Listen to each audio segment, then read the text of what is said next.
दूरवरच्या हिरव्यागर्द जंगलात एक लहानसा सिंह राहत होता. नाव होतं शौर्य. तो अजून लहान होता, पण त्याच्या मनात एकच गोष्ट सतत फिरत असे, मी अजूनही कमजोर आहे, मला काहीच जमत नाही. त्याच्या या विचारामुळे तो काही नवीन करण्याचा प्रयत्न करत नसे.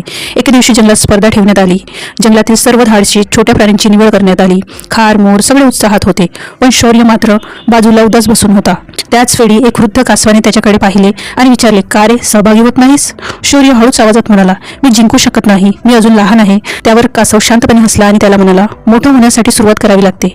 धाडस आकारात नसते, तर ते मनात असते. ही वाक्य शौर्याच्या मनाला भिडली.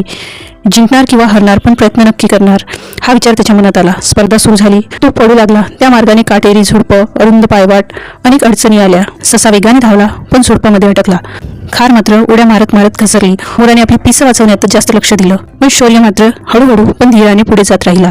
कासवाची शिकवण त्याच्या मनामध्येच राहिली. त्याने त्याचं मन धाडसी केलं होतं. शेवटी सर्वांना आश्चर्यचकित करत शौर्य सर्वात आधी स्पर्धेत पोहोचला. जंगलात टाळ्याचा गजर झाला. त्या दिवशी शौर्याला समजलं, आपण स्वतःबद्दल उगाचच कमी विचार करत बसतो. त्यामुळे जीवन आपल्याला मोठं होऊ देत नाही, प्रयत्न करू देत नाही.